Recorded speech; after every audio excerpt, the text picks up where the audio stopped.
Welcome, everybody, to the second in our series on export ready webinars. This is the title of Eastern Europe and the Estonian Music Market. We're going to hear from Sebastian Buccioni from Music Estonia, as well as Estonian Music Week in Toronto.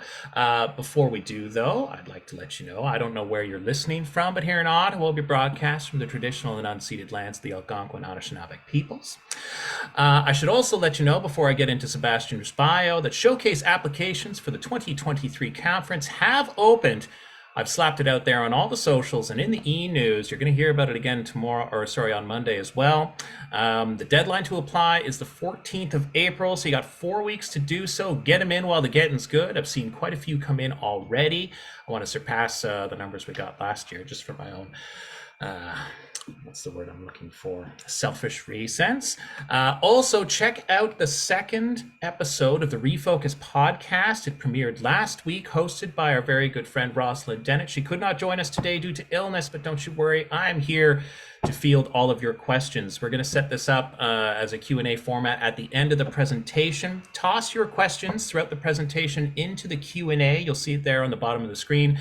With this webinar format in Zoom, there is no chat feature, but you can toss comments into that Q&A as well. As I said, we're going to be hearing from Sebastian Buccioni from Estonian Music Week, as well as Music Estonia. He's the artistic and executive director of Estonian Music Week. And he's right now in Tallinn, Estonia, late at night. I can see out their window that it's late at night there. I'm just going to look at the other screen. Despite the challenges of the pandemic, Sebastian successfully organized EMW's first online season in 2020, followed by its first hybrid music festival in 2021, which connected performers on two stages 6,700 kilometers, apart, in real time through the power of live stream. Sebastian takes a collaborative approach to programming, working with community groups to deliver meaningful content and expanding EMW beyond programming. Sebastian is the driving force behind EMW's involvement in music import-export between Canada and the great country of Estonia. And with that, Sebastian, I hand it on over to you. Thanks so much, Joel, and thanks to Folk Music Ontario for having me. We were planning to do this as more of an interview format, but I'm going to try and go ahead with a presentation format. So feel free to pop some questions in so that we can kind of tailor things towards the questions you guys have. But I'm going to go ahead and share the screen here.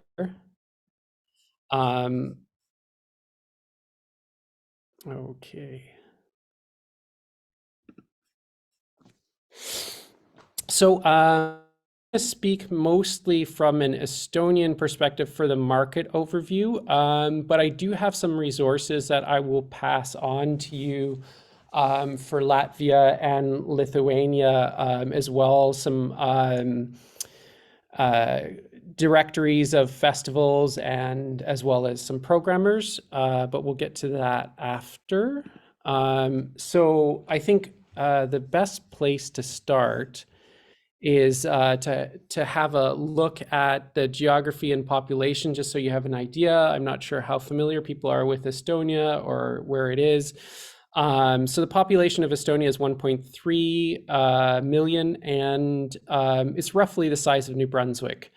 As you can see on the map, it's just above Latvia and Lithuania. And I wanted to sort of show where it is in proximity to some of the other countries, because it's really helpful to know how close it is to Finland. That's about a half-hour flight, and another hour to Stockholm, really close to Berlin, 2 hours. So you can get in most places in Europe very quickly by flight, and it's relatively inexpensive compared to, let's say, travel in Canada. Flights, I guess I'm working euros these days, so about 200 euros will get you to most places in Europe, especially the hubs. So most of the population lives in Tallinn in Estonia. It's about a 500,000 population in Tallinn. And for the purposes of folk music, one of the other big cities in Estonia is Viljandi, where there's also folk festival and a lot of folk activity, folk music activity. There's a couple, so there's two things that, in general to be aware of with Estonia. There's sort of a club circuit, and then there's a festival circuit. It's worthwhile to be aware of kind of what the climate is like, in the sense that the festival circuit is quite compressed into the summer because it's not possible to really do outdoor festivals outside kind of that main June, July, August timeframe. But then there's a club circuit as well. It tends to be slow at the beginning of the fall and get going really into November, December. So there's a couple of clubs listed here that, as well as the Arvo Pärt Center, the famous composer. And I think I have some lovely pictures of some of them. Philly Joe's is more of a jazz venue, but they do do things in the world music, especially for blues. This would be your spot. And then there's also the Tallinn Creative Hub. There's actually quite a few sort of creative centers like Teleskivi, where I'm in right now, as well as Pohala, which is an old rubber factory. And there's a lot of sort of creative people in that area. With those, to keep in mind is that most clubs don't present themselves. So they would book. You can feel free to cold call, that kind of thing. They're open to being presented with things, but it's to be, one should be aware that they don't necessarily do any promotion. So that's kind of some other angles that we'll talk about in a moment. Also wanted to mention some other touring potential, and I'm happy to kind of share this rather than go through all the names here. But this is in some other cities. Just an idea of the Arvo Pärt Center. Of course, this has got a bit more of a classical bias. However, Arvo Pärt worked heavily in kind of folk music, so there's certainly that tie there. The Treskikun. So in terms of festivals, the main one in Estonia is this Viljandi Folk Festival, sorry. There's the traditional music center in Viljandi, which also is a school. So there's a lot of folk activity year round there. So that's kind of the main place where there's also a community around that. The other festival that is on the larger scale is Jetskar, the jazz festival, Jazzcar, which is extremely professional festival that happens in Tallinn. Both of those are sort of something that it might take a while to work up to, because they are dealing with relatively established artists, even though from their size, let's say, you would expect that it's, let's say, lesser known artists, but there are opportunities there. Just for your visual enjoyment, this is the Viljandi Folk Festival. It takes place just off this lake inside castle ruins, which is sort of that wall to the left of it. Super picturesque. I would recommend it even just to attend. This is Jazzcar, which takes place in Tallinn at various venues.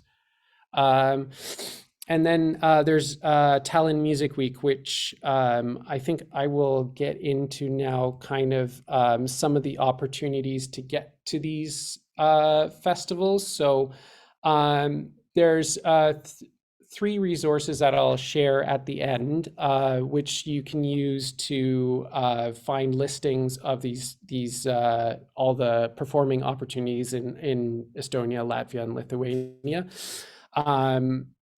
But in terms of how to get there, there's a lot of different approaches you can take to get seen. So, for example, Tallinn Music Week is a great showcase opportunity. It's a really well-run festival. So it's one of the places that you could apply to get noticed by bookers in Estonia.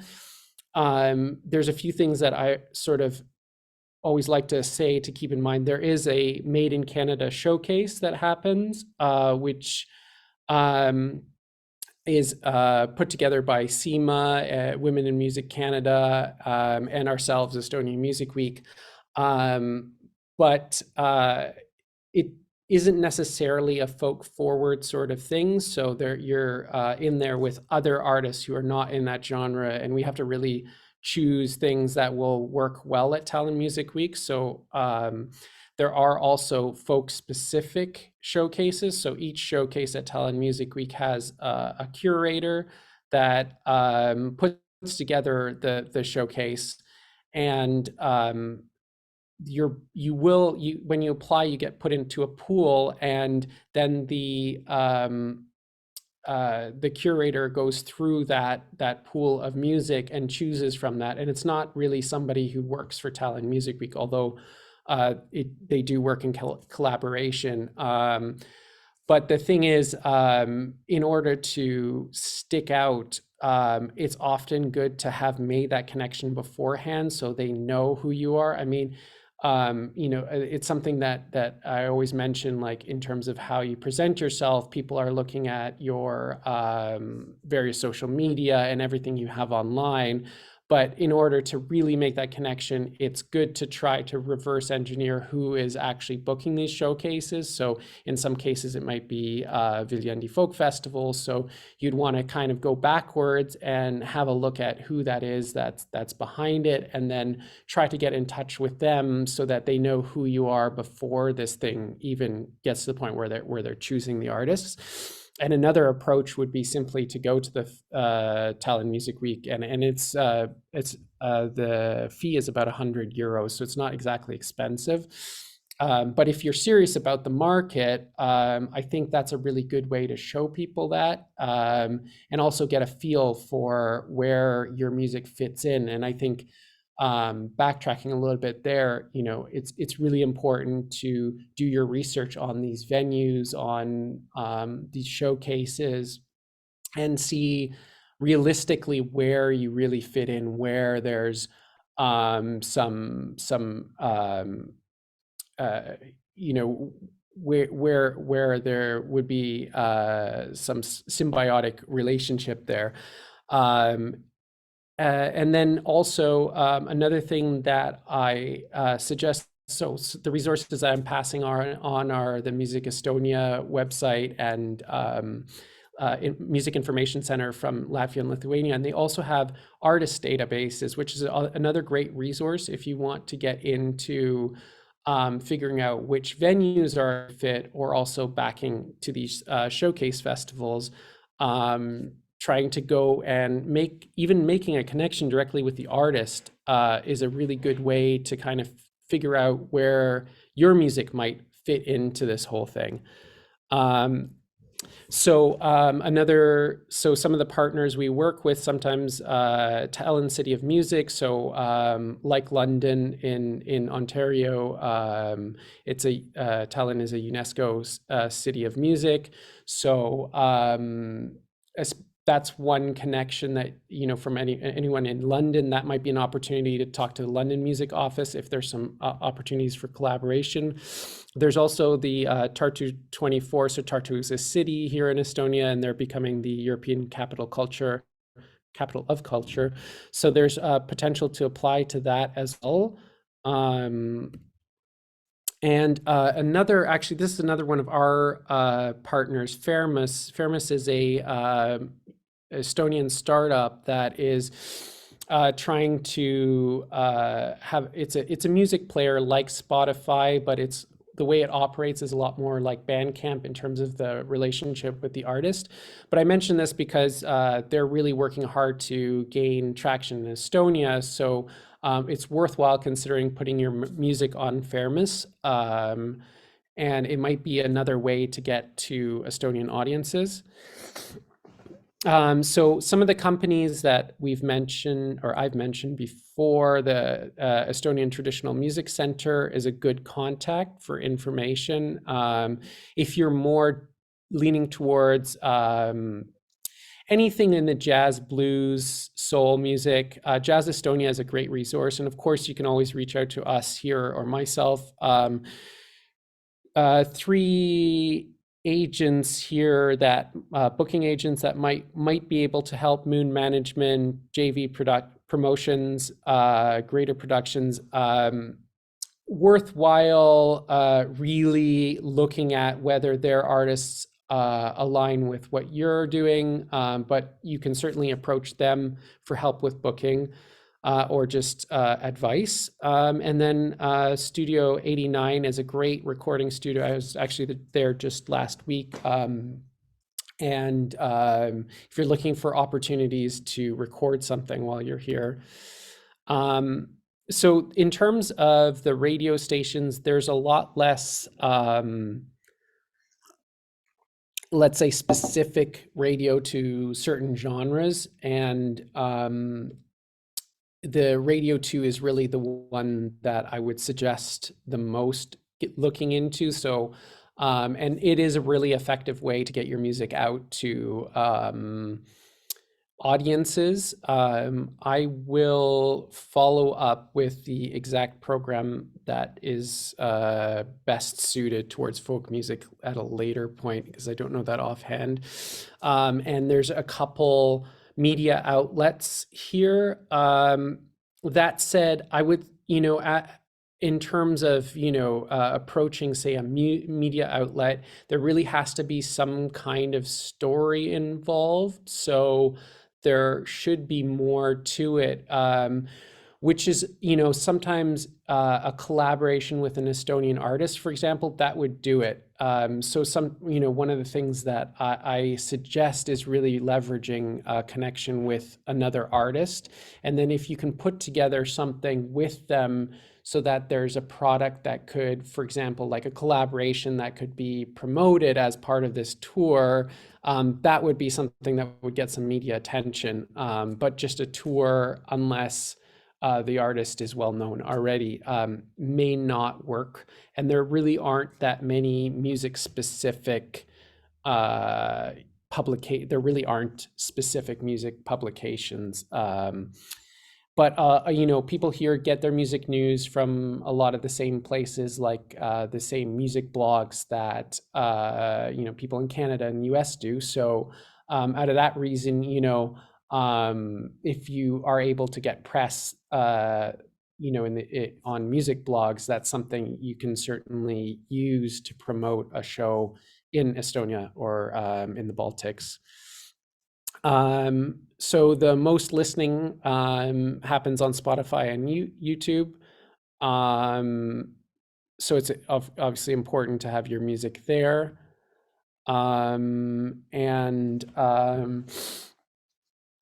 Yeah, the general numbers for the size of the music industry here.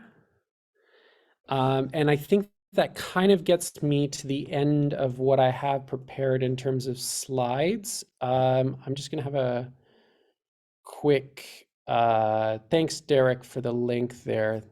Also good. I'm just going to quickly pop a couple links into the chat while I'm on it. Let's go stop screen.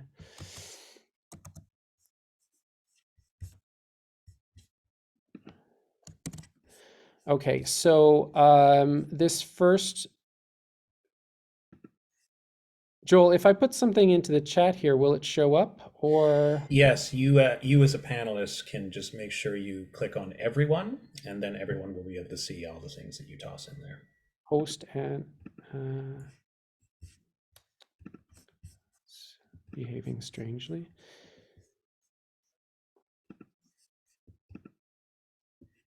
I've only got host and panelist or you, which is weird. Okay, well, I've got everyone, so send it to me, and I will toss it out to everybody. Awesome. Okay, so the first one I wanted to talk about here, this is our website here at Music Estonia. We've got this interactive map with all the festivals and as well as the venues. It's got full contacts for everyone, um, and you can have a look at their websites there. Um, I would definitely suggest really looking into what type of music they're playing and really try to get inside what their programming is, as you know, it will be a cold call. Um, but it's, you know, you can really see already kind of in terms of touring distances, they're quite small. You know, from bottom to top, it's just over maybe 3 hours from bottom to top of Estonia driving. So nothing's overly far away. Okay, so next up, this is the, I believe it's the Latvian. Yes, Latvian Music Information Center. It's got a tab here for festivals, and it's got the main contacts of everyone.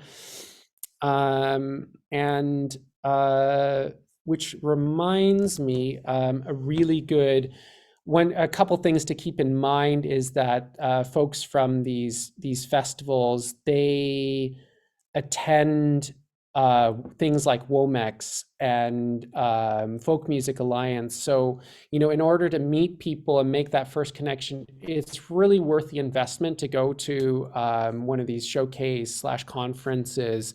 And next week, Leah, I think, is joining as well. The next week's talk, and there's Nordic Folk Alliance as well, and even Tallinn Music Week is it's totally worthwhile to check us out, just to get in touch with people there and meet people in person. And there's one more. So this is now for Lithuania.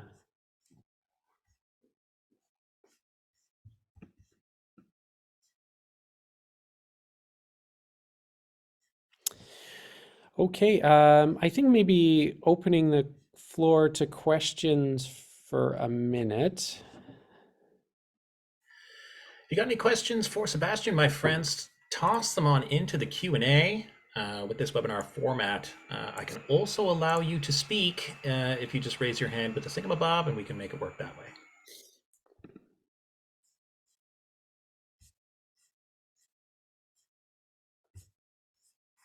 I guess I'll start us off, Sebastian. How much appetite is there for Canadian music in Estonia currently in English or in French? We haven't really explored French so much. I mean, everybody here. Oh, thanks for the visa question. That's always good. We'll get to that in a second. Then, yeah. So in terms of English language, everybody here speaks English. So if you know your music is very narrative heavy and it relies on people understanding, that's totally good. I've seen a little bit of language outside of English and Estonian here, but it's not as common. I would say that as if it's something that doesn't rely as much on the lyrics, it should be okay, but otherwise it might be challenging. And in terms of you know, the appetite for Canadian music, it's a little untested right now. I think there's mostly big name acts that I've seen. That said, the folk band Diablo au Cinq, I'm probably saying it wrong, is performing. It's a French Canadian band performing at Viljandi Folk this year. So, and they were one of the major announcements. So I think that's one to keep an eye on to see how well they do here. And they're also performing at a Latvian festival. Awesome. Olivier Pajot mentioned while we're stuck on the not stuck on, but while we were talking about Canadian appetite and so forth, the Made in Canada showcase earlier, are the other showcases or festivals where Canadian artists are put on, or does that sort of feed into that same question? Well, so like, I mean, the Made in Canada is sort of driven by from the Canadian side. So that's through SEMA, through Women in Music Canada. They created that. And so that's been going on for 5 years, and there's strong support from the embassy as well behind that. And so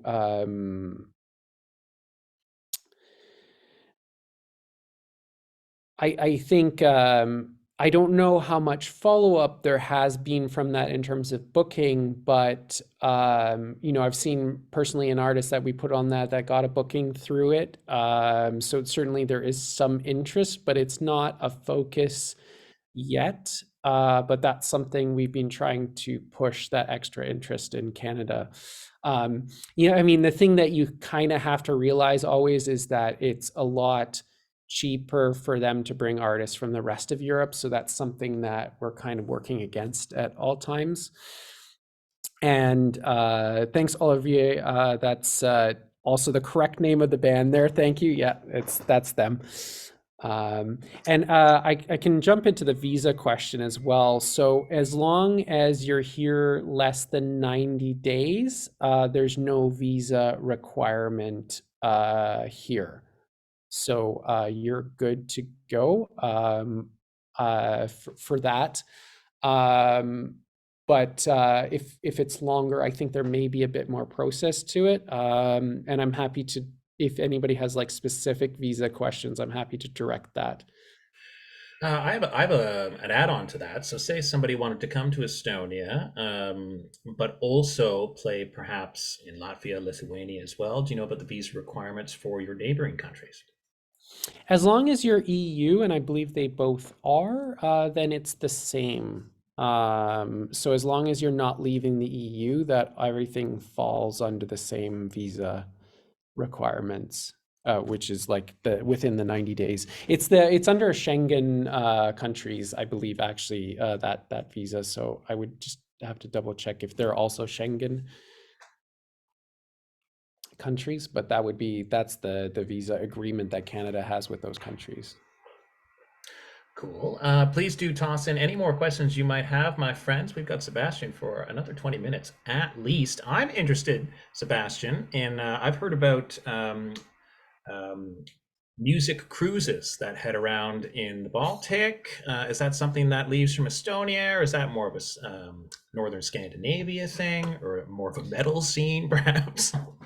That is a good question. I haven't heard too much about that. There's one cruise line that leaves from here, and there's definitely music on the ferry actually between Finland and Estonia. But I don't believe that that's something that originates in Estonia, as far as I know. While people are coming up with some more questions specifically around touring Estonia, why don't you tell them a bit more about Estonian Music Week, if in TO, if they're not too familiar with it? Sure, yeah. I mean, so we've been on this. It's our fifth anniversary this year, and our main focus is in bringing Estonian artists to Canada. And what we do as well is pair the artists with Canadian artists. So there's an Estonian Canadian together to help bridge the gap between the audiences, which is certainly something that I can't suggest enough for people who are trying to get into a new market, how important it is to find other artists to perform with, so that you're not playing to empty venues. Um, but anyway, so we present Canadians and Estonians together. We work in a number of venues throughout the city, and oh, thanks, Derek. Yeah, for confirming they're within Schengen zone. Um, And then as well, we've been working with a lot of other organizations. So, for example, this year we're partnering with Wavelength, and as well as the Hamilton Philharmonic Orchestra. So we also have a day that's happening in Hamilton as well. Lots of fun artists. Mari Kalkun is our headliner from Estonia, great folk artist that you should definitely check out. And we have some jazz, some electronica. We're kind of all over the map. But there's also we're also bringing quite a few professionals over from here. So the director of the Viljandi Folk Festival, Ando Kuviberg, will also be present at the festival. So that's a good chance to meet him as well. And as well, we'll have people from Music Estonia, Tallinn Music Week, who will be present at the festival. So if you're interested, and we'll have a more in-depth market presentation also happening. Got a request from Blaze to toss some Yeah. of those Estonian artists into the chat. I will mention two friends that I'm going to send all the links that Sebastian sends along, as well as the names of these artists in an email to all registrants via email tomorrow. While you're doing that, Sebastian, we've got a hand up from Andra from London in Willow Switch. Andra, have at it. You can talk now. Hello. So my question, I'm from Romania and I've always wanted to go back home and tour. But it's very, very chaotic over there, as I'm sure you probably know, with like some of the Eastern European countries. And I was kind of wondering if there is like, I don't know quite how to phrase it, but like a network between these countries, like kind of like a tour trajectory like people would usually take, or anything you suggest along those lines, or if it just kind of like very disparate and like contacting separate bookers. Certain festivals do connect with each other. So as far as I know, there isn't really a network where you could do block booking, that type of thing. But I think once you get a booking with one festival, you can certainly leverage them to get you booked at other festivals. And I know that that happened with the Diablo Sank. They actually got booked in, I believe, Latvia, and then this Estonia Viljandi Folk kind of followed. But certainly, while there aren't the resources, sorry, these I guess block booking opportunities, you can certainly also use like these export bodies to like the export offices to help you, even though their job is more outward facing. They also have all the contacts. So there's somebody you could come back to and say, hey, I have this one booking. Can you help me figure out some other options? And you can definitely put people in contact. Okay, thank you. No problem. And I'm just seeing Derek drop a few more awesome names there. Pulup, who have performed in Canada now quite a few times. Maria Nut, who's like more electronica for sure now. But yeah, Juliana Volos, which she was on that list there with JV Productions, is certainly a good person to talk to. Aside from the festivals and Tallinn, the city, what are some other cool places within Estonia to play, Sebastian? So there's this Vange festival which moves around a lot. So it's sort of a bit of a almost like a yoga retreat meets festival. So very kind of relaxed vibe. Seto Folk is super cool. That's actually put on by artists. I'm struggling for the name, but so that's in Setoma. Very fun sort of festival. I think they just won Festival of the Year last year. So they're expanding, and definitely an artist forward kind of vibe. I'm trying to think. Yeah. Of course, Viljandi, we said. The August Blues Festival is a lot of fun for anybody that's kind of more blues leaning. Um, but definitely a lot of different vibes happening. Derek seems pretty familiar with the Estonian scene, tossing a lot of. Yes, Derek is also a very good resource on that. Um, but I don't think it's Trat Attack, Derek. I think it's another band that produced that, if I'm not mistaken.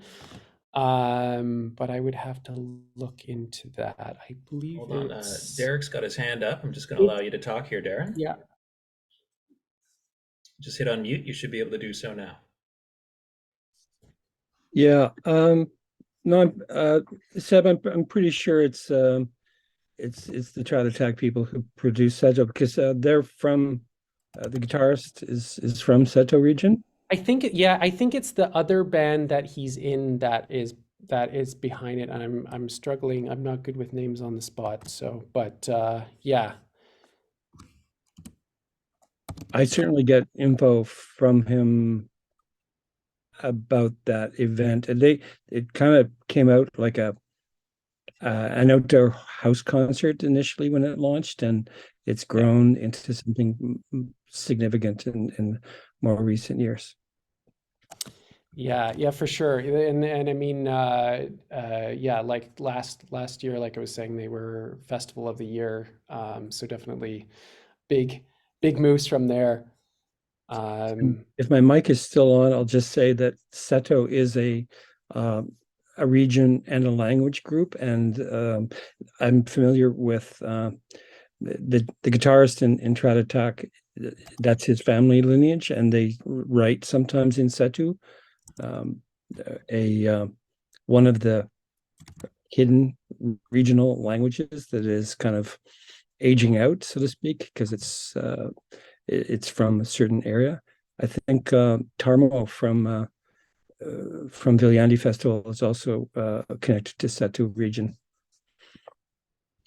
Yeah, and I mean that's also a good one to mention, that there's a lot of interest now, like in what are the indigenous languages of the area. So I know we spoke about French and English, but if there's any artists working in indigenous language, I think there could potentially be a really big interest in that here now, because that there's the Finno-Ugric languages that actually stretch from Finland all the way down to Hungary.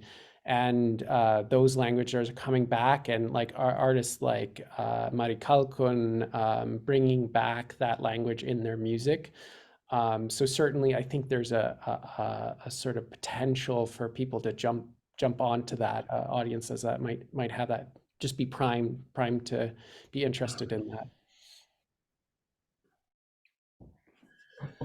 All right, my friends. If you got no more questions, because obviously, Sebastian, your presentation was just so good and full of information that they found it. Oh, Derek notes that his wife is Estonian, so that's all his firsthand information there. As noted, Go ahead. no, I was going to say all the links that Sebastian has shared, I will send to all of you via email tomorrow. I'm also going to take this recording and slap it up on our member portal so you can check it out afterwards for more information. Sebastian, any last words? I would just say, I'm always happy to try to connect with anyone that has like specific, interest in the region. Happy to try to connect with some people here. And we're always, Music Estonia is a resource, even though we're an export office. We're certainly happy to try to connect and help find information. Yeah. So feel free if some questions come to mind, if you're interested in the region, just get in touch. Beauty. Thanks so much. Also, when is Estonian Music Week this week or this year? This year it is May 24th all the way to May 28th. We'll definitely be promoting that, as Estonian Music Week is one of FMO's beloved, I should say, festival members. So watch out in the newsletter as well as our socials for that. Thank you so much for joining us, everyone. And thank you, Sebastian, for joining us so late at night in Estonia. No problem. No problem. Hope you have a great sleep. Thanks for joining, everybody.